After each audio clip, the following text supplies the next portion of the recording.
Hello and welcome back. I'm Shelf Unit and this is my continuing Let's Play of Shadowrun Dragonfall. Right, so last time we infiltrated the interior of the Half-Elf Manor. We cleared out some enemies. We uncovered some fairly rubbish loot. And now we're going to hack in, or have a look and see what this terminal has to tell us. Terminal flickers on and off, blah blah blah. Access granted, press any key. Press a key. You press a key and the screen begins to flash. After a moment the system reboots itself. When the screen winks are back on, you find yourself staring at the contents of an administrative inbox. Welcome, Administrator. Unread message, Hans Borkard, Adolf Falkenrath, Ingrid Dunuf. Read the first message. We need to organise an all-staff meeting to discuss lab safety. Everyone is overworked and overstressed, and that's a perfect recipe for workplace accidents. I'm telling you, we cannot afford any more accidents. The loss of Van Wyck has been hard on everybody. He was well liked, and watching him die in such a horrible fashion has been hard on morale. The staff is committed to the cause. They all know what they signed up for, and they know how important this is, but losing such a good man because of such basic lapses in lab safety has been a difficult pill to swallow. Borkard. Second message. From Adolf Falkenrath. I'm writing this to request additional security for the animal testing lab. You know how large and vicious these creatures can be. Without more trained handlers on staff, we're just begging for another accident. You remember what happened to Van Wyck? Also, I'd like to repeat my request that the animals be defanged, declawed and muzzled, preferably someplace far away from the lab. Not having to use them is unavoidable due to their genetic similarity to our targets, but that doesn't mean we can't take precautions. Falkenrath. Third message. I just wanted to thank you for pushing to bring the new Hermetic lab online. It's good to know that you're listening to our requests. The research that the Hermetic researchers have been doing should make our work with the Panacea much more manageable. Step away. Okay. Let's open the door. There's nothing we can do about going through any other way.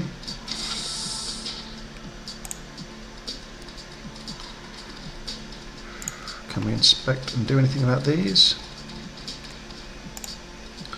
No, we can't. What does this do? Oh.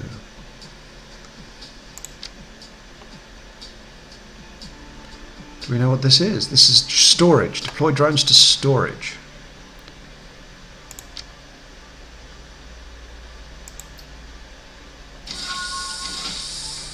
Awesome.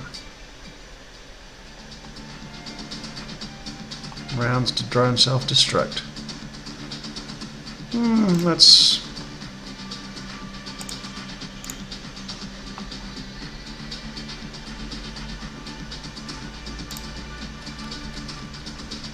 Let's get her ready.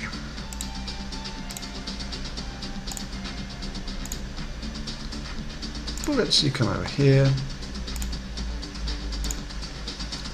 I go. You come here. And Overwatch. I'm happy here. What are you doing?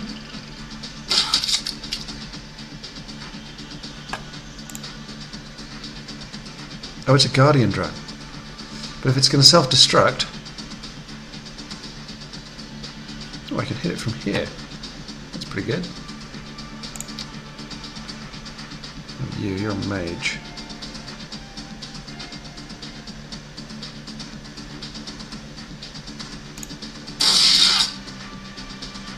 That was a good hit. That was a great hit. That was perfect. I'm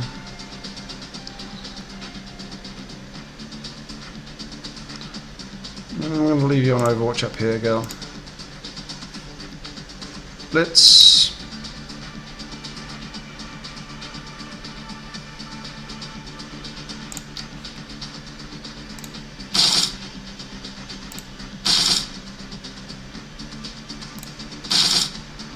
It's alright. I'm moving you across to here and switching you to the Snipes rifle.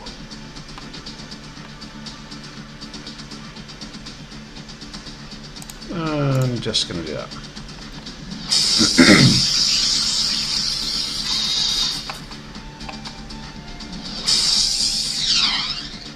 mages, wasted their turns.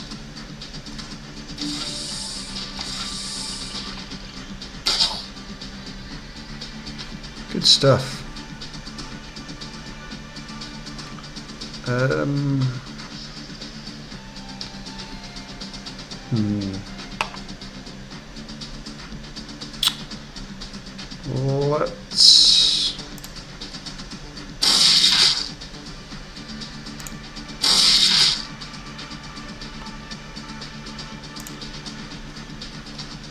Let's put you here, Overwatch. Blitz. Reload. Doing well. Beautiful. Really is.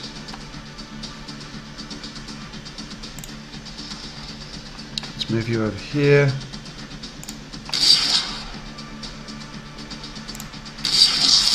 And let's kill you. Excuse me. I keep forgetting it's not my drone. But I'm happy with this. We've killed 2 of them for very little damage. Ha! After the drone's sudden explosion, a message appears on the drone control bot's screen. Available drones, 0. No more controls. Okay, well.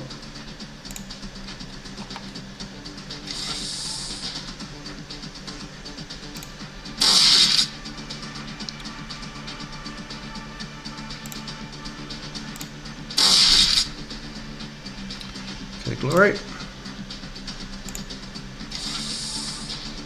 Come to Papa.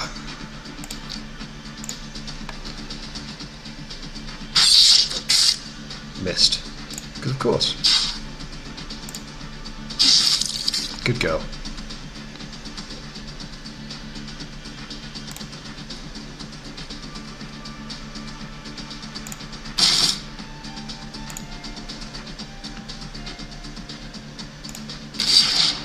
You missed.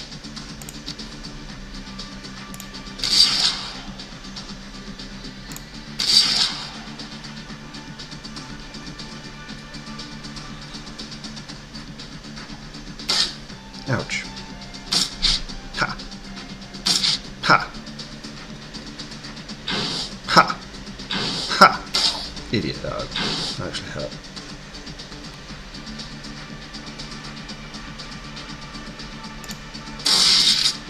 You're not in cover.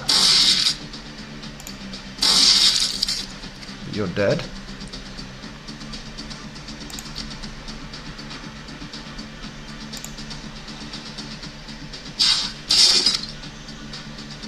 Slice and dice, boys.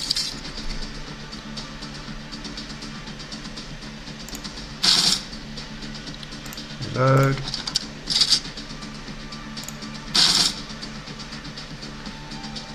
Tiger.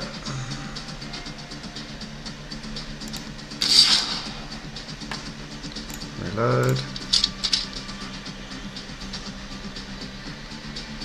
And kill him. No way!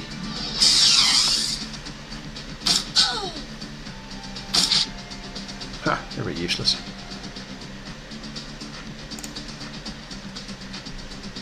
Oh shit.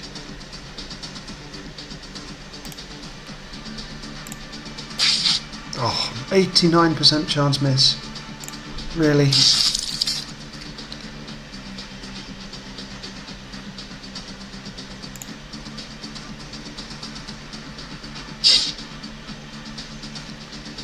That's a bit weak. That is a bit weak.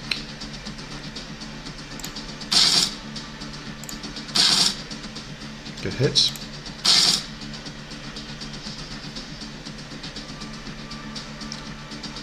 Okay, let's disregard your armor and miss a 72% shot. Really poor. Really poor.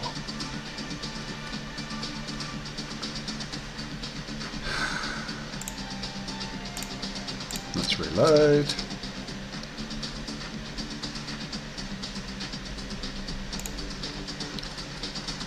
Here and fire.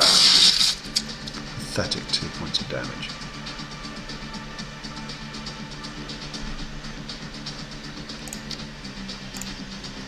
Come on, Claws.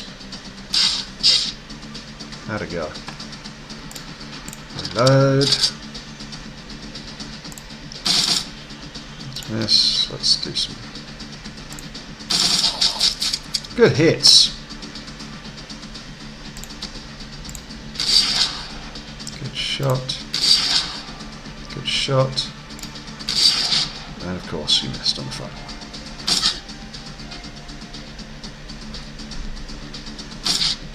Missed. Okay, this is now too easy. Done. And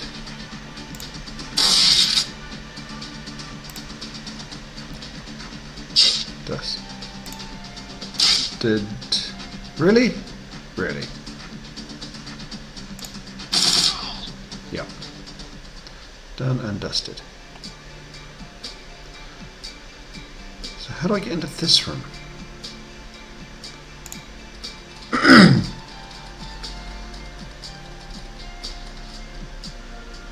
Okay. It's a large crack that runs right through this wall. How do I get in here then? It's a large crack that runs through the wall.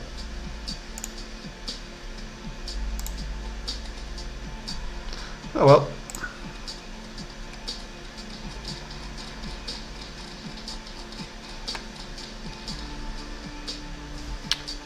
Let's go through these blast doors. I'm going to have a quick save, drop a quick save first. Well, I've got... Let's spend karma. What can I spend? I've got 5 available karma.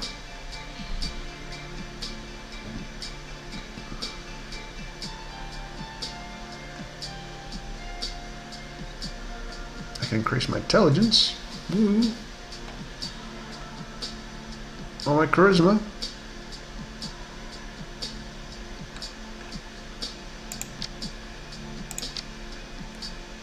Let's just increase my charisma just in case I've got some sweet talking to do.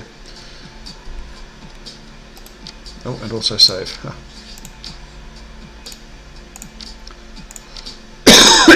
Excuse me.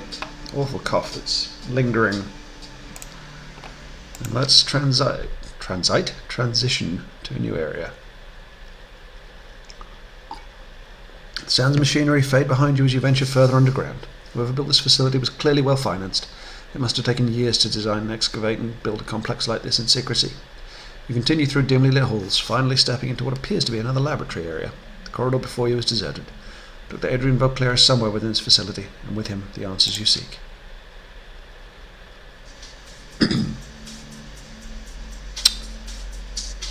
Okay.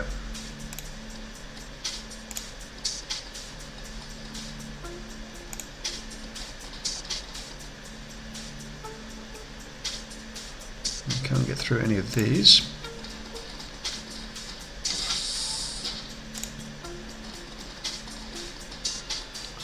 Nothing to it but to walk forward. The old man behind the glass works feverishly at his console, glancing up at you when he can. A cigarette dangles from his mouth, its bluish smoke curling around its head. An overflowing ashtray sits on the lab table in front of him. Years have not been kind, but his features are instantly recognizable. Despite his age, he still has the strong chin and high cheekbones that you remember from Green Winter's DVD. This is Dr. Audren Vauclair. As you approach, he stops what he's doing, a look of intense irritation on his face. He clears his throat, and a harsh rasping sound emerges from the loudspeaker next to the glass. So, there's the Shadowrunners that Audren warned me about. I assume you left a trail of corpses in your wake. That's on you, Doc. You've got some explaining to do.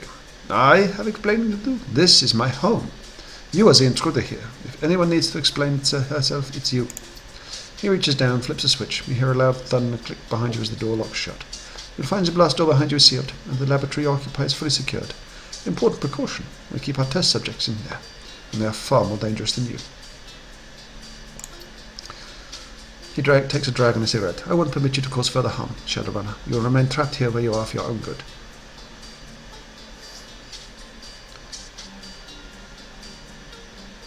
Break the glass between you and Vauclair. The hell I will.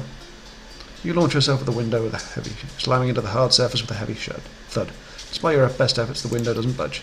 The window between us is made of dicoat treated with transplast. Do whatever you like to it. You'll find it is quite unbreakable. Bastard's right. Nothing we're carrying can even scratch dicoat. That glass is essentially sheathed in diamond. We need military-grade explosives to crack it. She frowns. We're stuck in here. Now, he fixes you with a level stare. I want to know why in hell you've so violently interjected yourself into my business. First you break into my estate, which you didn't even know was mine, apparently. Then you spend what must have been a small fortune to track me down. You locate my AI, destroy it, and then drive all the way out to the countryside, and finally you shoot your way into my laboratory. He leans forward, hangs on the table, his eyes narrowed into a piercing stare. So I have to ask you, Shadowrunner, who are you, and why in God's name are you here? We came here to find you, Vauclair, to help us stop Fürschwing, except the firing wasn't the one after us. After all, it was you all along, wasn't it? Vauclair sighs, covers his face with his pale, nicotine-stained hands. To help you stop Fürschwing. Is that ironic? But yes, you are correct. I am the one who's been hunting you, the one who sent Apex and Audren after you. You're going to pay for that, you bastard. Why attack the cruise by Vauclair? Why kill Paul Amsel? It was necessary to preserve the secrecy of my work for the greater good of all. I know I have wronged you, and for this I am sorry. He sighs a long, rattling sigh that quickly turns into a violent fit of coughing. The sound echoes over the loudspeaker. He collects himself and continues. I know how he feels at times. I don't expect you to understand, nor do I have time to explain it to you. He straightens, glances back at the screen to his side, and nods curtly. Now, I must know. How did you learn that I was still alive? How did you even know where to even look for me? Did someone send you?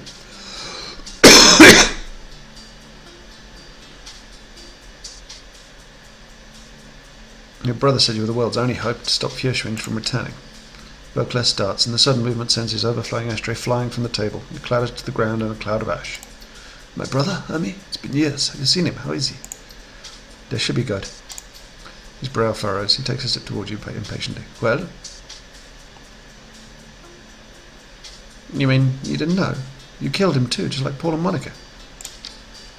He slumps into the chair next to him, his whole body shaking. I didn't. He suddenly is overcome by another fit of coughing. He steadies himself on one arm of the chair. Apex, he clutches his chest. I should never have trusted that thing. He closes his eyes, and a tear traces its way down the gaunt hollow of his cheek. Oh, I mean, the things I've sacrificed. All of this, all for Panacea, all for tonight. Panacea, your modified virus? What's tonight, Doctor? What are you planning with Panacea? He looks up dazed, his eyes unfocused. Yes, you know about it then. Panacea is my life's work, a permanent solution to an age-old problem. It could mean the end of dragons, not just Fürschwing. All dragons.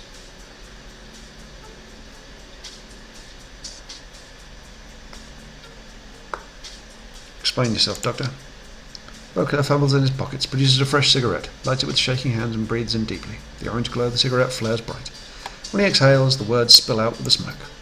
The fire being burned and murdered and caused untold damage in her bestial rage, until the Dragonfall until I stopped her. But the destruction was merely a symptom of a greater cancer. Fürschwing's destruction was fire and claw, the dragons of today, Lochir, Dunkelzahn, Celidir. They kill and conquer with the subtler tools, deception, manipulation, corruption. He spits with disgust. They use us as pawns, plague pieces, puppets in their millennia-long machinations. Oh yes, dragons are a cancer. One that will conquer, or worse, destroy all of humanity if we do not stop it. One that metastasized when the world awakened. An ironic metaphor, since it was the fading of my own bodies that allowed me to see it. Cut to the chase, Doc. I saw the notes. I know Panacea is a stable variant of Doom. Whatever you're doing, it can't be good. But Vauclair clenches his jaw. Good or bad, it is immaterial. I do what is necessary. He trembles, racked again by violent coughing. As the coughing subsides, he takes another long drag of his cigarette, the ash creeping closer and closer towards his mouth. I'm sorry, Hermie. I'm sorry you won't be able to see it for yourself. I'm sorry I failed you. Vauclair turns his attention back to a computer. Starting out a cigarette, he grabs a fresh one from the pack and lights it. Tonight I will release my panacea to the world, and how absurd that the instrument of dragonkind's destruction. He presses a button on the terminal, and a large observation window at the far end of the room rises slowly open. Will be carried by Fürschwing himself. Jesus! Herself. Through the glass you see the prostrate form of a dragon. Far below an enormous set of shackles binds it. There's a maze of tubes snakes into its body. The tubes connect to a cruel-looking apparatus that has been mounted to the wall. Son of a bitch, look at that! He found her alive in his socks after all. Tonight the fire wing will fly again. Infected with panacea, she will slowly be destroyed from within. But before that happens, she will provide the catalyst for global transmission of the virus. Catalyst? What catalyst? There is a spur on by the side of the dragon below. He begins typing furiously at his terminal. Fierce Wing's fire will carry the agent in its dormant state. Any metahumans exposed will become carriers and spread the disease to other dragons. The carriers will be infected with panacea as well. It will not harm them. To non-dragons it is a nuisance, nothing more. When a critical mass of carriers is achieved, my panacea will become unstoppable. It will spread across the globe in a relentless tide. However, if it does not reach this critical mass, it will fizzle, die out, becoming dead. Hence the need for a ground zero, a flashpoint for the mass infection event. He looks at the ceiling, mumbling to himself. I'm sorry, Henry, I know you loved your flux state, but that doesn't matter now. It must be Berlin. Hang on a second. You're going to sick the fire wing on Berlin? He continues his work, filled with a feverish energy. To save the world, yes. Panacea to work. Berlin must burn. Sacrifice. One for the greater good. Fierce Wing will breathe her infected fire upon Berlin. Thousands will die, and through that destruction the virus will take to the air. Critical mass of Berlin's metahuman population will be exposed, but no one will even think to quarantine the city until it's too late. The flux state lacks any centralized authority. Corporations will evacuate their own. Thousands will feel the city infected. He mutters, his voice growing more detached. Oh yes, Harry. Berlin is the perfect flashpoint. It wasn't supposed to happen tonight, no. But this little intervention of yours leaves us no choice, so let us see. We squints at the screen. Tonight's event patterns dictate that ground zero will be the Temple of Schoenberg. Highly populated, the virus was spread quickly enough from there. It's only a few kilometers from the Cruise Bazaar. The Cruise Bazaar? My favourite cafe's in the Cruise Bazaar. Look, you're crazy and we're probably all going to die, but we're not letting you get away with this. Nonsense. You're sealed tight in that laboratory. Important to me. Impotent, even. The old man eyes the cigarette butt in his hand, fishes another one from his pack and lights it with the first. Then he returns to his console, reaching to the side for a microphone. He mutters something into the receiver. You can barely just make out the sound of the name. Audren. When he returns to the address again, his voice is level. Shaking his hand seems to have subsided. Security will be here soon and they will take care of you. Do not worry, you will not be harmed. The sacrifice that I am making tonight is necessary evil. Can't be helped, but so long as you remain confined, I see no reason to kill you too. How are you going to get Fierce Wing to go along with this plan of yours? Beauclair continues his work. How's that? That's simple enough. He gestures to his left. She has no choice. The gaunt woman in the containment cell stands rigidly, her face pressed against the glass, her haunted yellow eyes tracking her every move. She appears frightened, disoriented, lost. Her mouth moves silently, her voice muted by her glass cage. So the stories Graham Winters found were true. Fierce Wing's astral form was separated from her body when she fell. He trapped her somehow? Yes, but that came later. In 2012 we took down Fierce Wing with an experimental weapon. This device, suffice to say, I couldn't fully predict how it would affect her. In 2036 I led a search team into the Sox. I had to know what would really happen to the creature I had slain. We found her alive, in a way. The dragon's astral form, her spirit you might say, has been ripped from her body by the weapon. It was trapped inside a young woman living in the Sox. A mob of glowpunks revered her, treated her like a goddess. I transported the young woman from the dragon's body here, where I could study her. You mean she's been in that cell for almost 20 years? The man nods absently. No choice. A creature separated from its astral form cannot live for a few more hours before both die. It was the high-intensity radiation of the Sox combined with the magical creature inside her that allowed the woman to live as long as she has. So, Beauclair almost seems eager to explain. The environment within her containment chamber mirrors that of the Sox. It has allowed us to keep Fierce Wing alive all these years, while her bestial shell remains chained up below. Now, as for her physical form, that would be simple as well. We've drilled a series of electrical charges directly into her skull. When we release Firewing's body, empty of her astral self, we will trigger all the vicious instincts and primal urges left in her reptile brain. She will unleash her fire when we command it. That's horrific, even for a mass-murdering dragon. He shakes his head, misplaced empathy. That beast blazed a path of fiery destruction across Germany. But no matter, I have more important things to do than debate the morality of this with you. Fierce Wing must fly, Berlin must be sacrificed, and it must be tonight. Now where's that damned Audren?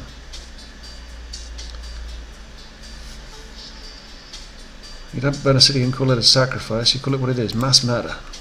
Beauclair stiffens, turning to face you. Anger washes across his face. Was it murder when America dropped the atomic bomb on Japan? The myopic would say yes, just as you are now. but they did it for a cause, to shorten the agony of war, to save lives of thousands upon thousands of soldiers. The old man is trembling now. I do the same, for the good of the world. Ooh, I can use my etiquette. You know that America was pretty divided on the morality of that act, right? Some even considered it a crime against humanity. We're not talking Essex here, we're talking parallels. What I would do will prevent a greater evil from taking place. Humanity was born to reproduce, to multiply. But dragons were born to acquire, to accumulate, to hoard. Both strive to bend the world to their will. Humanity has conquered the air, the land, and sea through sheer numbers. Dragons, however, employ different means altogether. Throughout history, they have allowed us to do the heavy lifting while they pull the strings. There are 17 great dragons in the world today, 17 ancient worms, millennia old, slowly dividing the planet into 17 piles of gold to nest upon, in front of our eyes. Once upon a time, they burned castles to steal the treasure we collected, laid to waste the entire armies. But here in the sixth world, it is no longer about tooth and claw and fiery breath. The old man's voice seethes with hatred. Now it's public relations, marketing, mergers and acquisitions. You see it every day. Dragons on the Tridio. In the boardrooms they gather influence, wealth, power, continually hoarding until one of them sits atop it all. Perhaps not in this cycle of the world, perhaps not in the next, but one day one worm will stand alone, triumphant. All of humanity is its cattle. All the world is its prize, and that. He trembles, his voice dropping to a whisper, that I will not allow.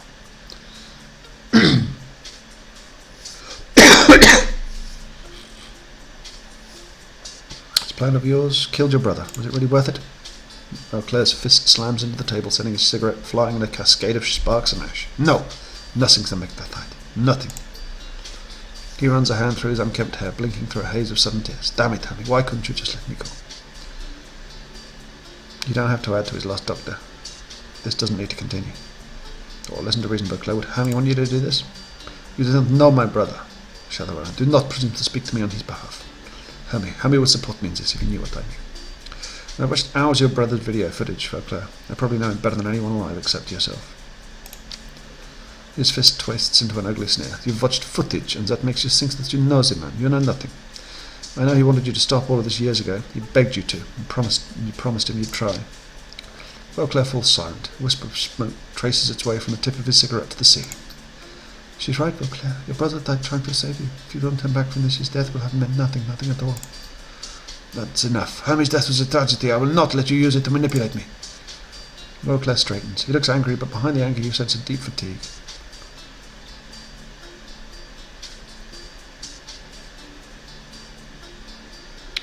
Even if you succeed at this, eliminating dragons will create a dangerous power vacuum.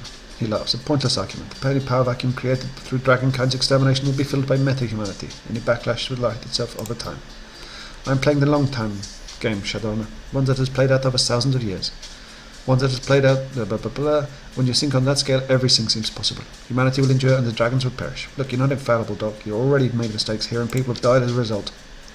Claire looks amused. Mistakes? He used the tip of his cigarette. He uses so says the criminal trapped in the containment room. I've read some of the office communications. There have been a number of deaths here over the years, haven't there? He pauses. We have suffered loss. Yes, they were tragic, but the people had accepted that they would be risks. They made their own choices. I won't take the blame for that. I gather they made their own decisions, but it was, from what I was reading, it sounds like those people died from your negligence. Basic lapses in lab safety, it said. He glares at you through the glass. Is there some point you're trying to make? Or are you just trying to anger me? The point is that everyone makes mistakes, even you, and yet you want to roll the dice with a biological weapon. It will work, I'm telling you. But you told your researchers that their lab would be safe too. Look how that turned out. The muscles at the corner of his mouth tighten. Why am I even talking to you? You're trapped in there and I've got work to do. Audren will be here for you soon enough. The old man turns away from you, studying some invisible detail in his console. He looks irritated. I've heard enough of this, Claire. You're nuts. Iger's voice is low and menacing. You don't want to do this, Claire. There has to be a better way. Claire stops, bows his head and closes his eyes. I'm a man of science, Shadowrun. A better path may exist, but I do not know what it is. I wish that I didn't have to sacrifice so many. I wish that Hermie hadn't had to die. But this solution here is here, now in my hands, and I choose to take it. Through the speakers you can hear the sound of heavy footsteps approaching. Whoa, it's a fatty. Oh, is that the guy? Oh, hold on. Good, it's about time you showed up. Sorry, Doctor, we were waking up the dragon's physical form. It required some care. But the procedure is ready to begin now. You should see to it. The orc sneers at you from behind the glass, his scarred features writhing in a dancing light of Vauclair's monitor. Looks like you trapped the thugs who were attacking the manor. Yes, it won't be a problem any longer, but with Apex gone, our security is still compromised. We'd best hurry. Oh, no, don't forget to clean the containment unit afterwards. The virus will kill Fjörsving along with the rest, and when it does, her astral form will perish as well. Human host or no. We're going to stop you, Vauclair. We'll find a way. Iger's lips curl into a snarl. And we'll make it painful. Audren twists suddenly towards the glass. Quiet! Everything's ready in the chamber, Dr. Vauclair. I think you should start the procedure yourself. Vauclair brings his cigarette to his mouth and inhales sharply, holding it for a long moment. Yes, my friend. He looks to the ceiling. It's time, Hermie. Let's do some good. Vauclair stubs at his last cigarette with a heavy sigh. I'll begin the infusion process. Audren, please make sure our guests here are securely locked away before you come down. I'm sorry, Sir Evenstar. Sorry for your friend Port Amsel. Sorry for your Schaffer. Sorry for the Cruise Bazaar. Sorry for Berlin. I wish there were another way.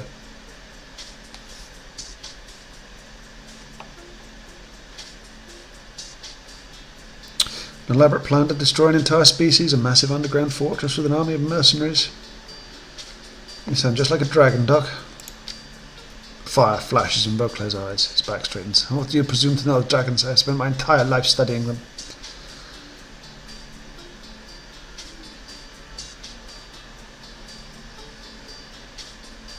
You should see my point. You're acting like a dragon. Perhaps I am. But with one difference. I am a man. I am finite. The man can gather power, wield it for his lifetime, but nothing more.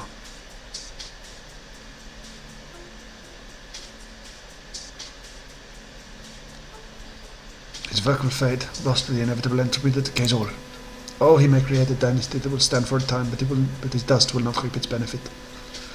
Vauclair's voice is steady now. For a moment his age, illness and fatigue fall away. Dragons are immortal. Time means little to them. What they will, and no power can truly stop them unless it is death itself. War, plague, famine, natural disaster, setbacks, merely setbacks. Avarice eternal. No, Shadowrun. I'm not one of them, no more than you are.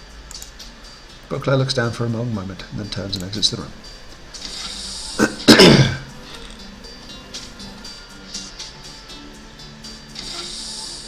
Audren turns to stare at you through the glass. His lips curl into an insolent smile.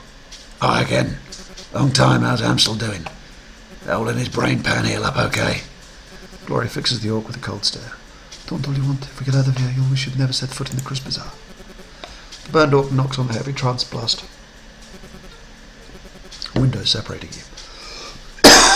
Excuse me. Afraid that's not going to happen. His lab's locked down tight like the doc said. Test subjects they keep in there don't play well with others. Dangerous, nasty things. And they don't smell great either. You see for yourself in a second.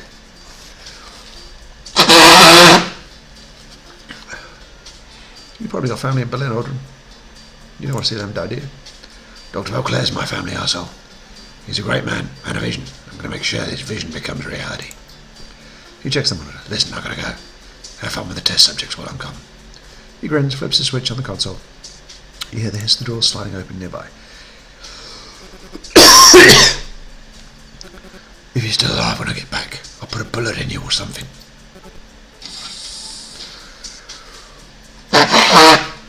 Oh dear, excuse me.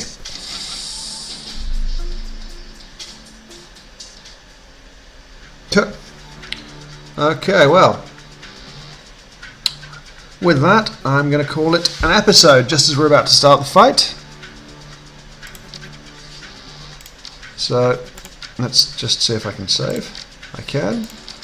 So thank you ever so much for watching. I hope you enjoyed. We advanced the story quite a lot. Can we see the dragon from here? We can't. But we know she's around. Anyway, thank you ever so much for watching. If you enjoyed, please subscribe. If not, don't worry about it. I think we're getting very close to the end now. I think there's probably only a handful more episodes, so it'll be fun to get through. Thank you again, and goodbye.